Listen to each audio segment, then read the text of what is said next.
Okay, guys, we got some serious stuff happening right now in Canada and the United States that I'm going to show you here in this video, happening with the police and criminals that is absolutely astounding. Let's start with this story here happening in Toronto with the police that people are absolutely going wild about. Take a look here at what the Toronto police chief just said that people are just going berserk about.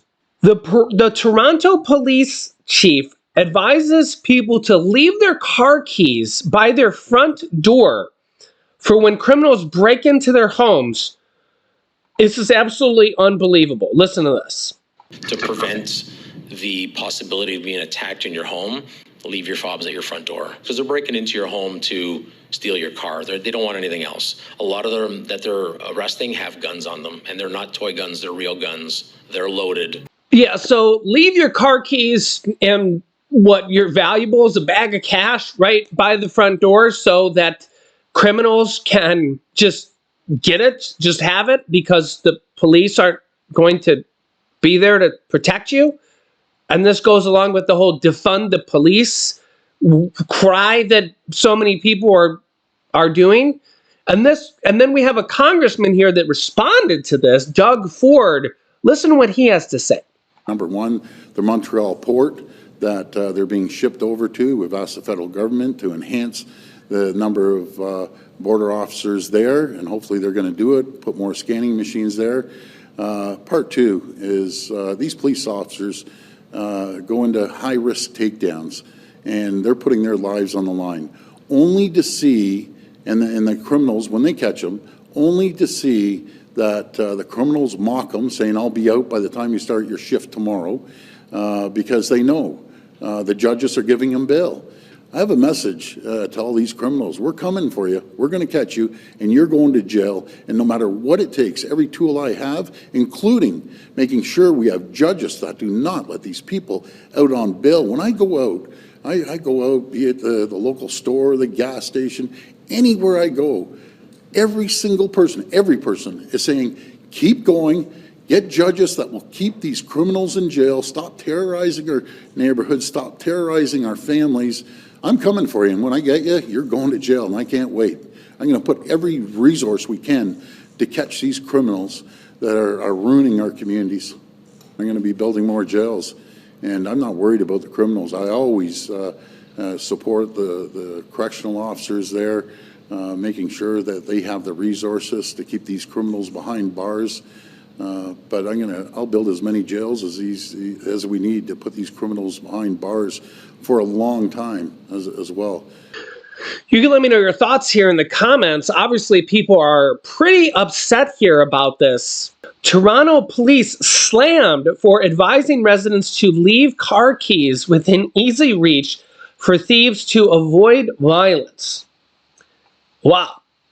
And then, of course, this is not the first time we've seen, the police advising something crazy like this.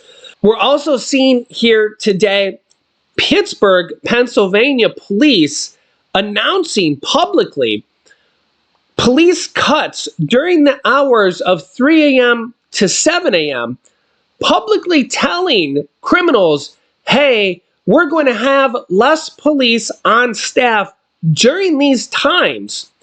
Literally telling criminals, hey, we're not going to have a lot of staff during these times. So imagine what can be done. Take a listen here. Directly to 911 have been installed for people to use in case of an emergency. And during the overnight shift, there will be as few as 20 officers to cover the entire city. The chief said today the data supports that.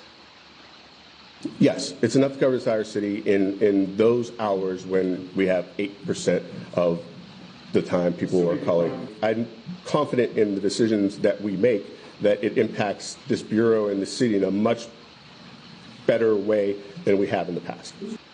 Now, the chief also acknowledging today that some of these changes are due to staffing shortages. He's down to 740 officers, well below the 850 they would like to have. Now, coming up new at 5, residents, city council, and the police union all weighing in on these big changes that begin Monday. Now, Google says that the Pittsburgh metro area has as much as 2.5 million people, and yet they're going to have as little as 20 police officers on duty in those, middle of the morning hours, middle of the night hours. That's a cause for concern for anybody. You can limit your thoughts, especially if you have to travel across town to get there. But even maybe more concerning, or as concerning, is that they won't even respond unless they deem it an emergency. Who makes these calls? If you're calling for something and you're like, hey, we need help, or there's a problem, they may not even come. They might not even send an officer. Or what if the officers are already at a problem and they don't have enough officers to even get to the other side of the city? Pittsburgh's a massive, massive city, if you've ever been there. And with all those bridges, Pittsburgh literally has hundreds of bridges. I don't know the exact amount, but they have a lot. It's a massive, massive city, and yet they have as little as 20 officers covering this. And don't forget, they're announcing this publicly to the world, to their city, that they're going to have a severe staff shortage. Gosh. And obviously this is going on in more cities, maybe even city or state that you live in. This is a cause for concern. Well, IMPD is still short of 300 officers of its goal for a full staff, and police departments nationwide really are facing the same recruitment issue. Fox 59's Russ McQuaid explains the details of a new federal report designed to give local police departments new advice on how to fill their ranks. Russ? This U.S. Department of Justice report says agencies like IMPD may need to rethink their hiring and training protocols if they hope to keep enough officers on the streets to keep their cities safe. One of the recommendations the DOJ makes is for local police departments like IMPD to create more scenario-based training so their officers and recruits will have a more realistic idea of what they're getting into out on the streets. And the DOJ report says agencies may have to overlook minor or isolated criminal histories so as not to preclude candidates who have made one mistake from a career in law enforcement, like getting caught with a small amount of marijuana. Now, with some people coming from states where it's legal, and society's change of outlook on that, that doesn't necessarily preclude you from being in law enforcement. If you had a number of speeding tickets or something like that, we might be able to get past that. But DWIs are a concern, again, depending on how long ago that was and what's happened in your life since then. What can be done? Is this just a tax revenue issue? What is the bigger issue here? You can let me know your thoughts here in the comments, but something needs to be done. And of course, we know the other problem is that these criminals know that they're just going to get a slap on the wrist for a lot of these crimes that they commit, and they just keep doing it. So let me know your thoughts in the comments. I'll keep you up to date here on a daily basis. Make sure to like and subscribe down below so you don't miss out on new videos. Click the bell icon after subscribing.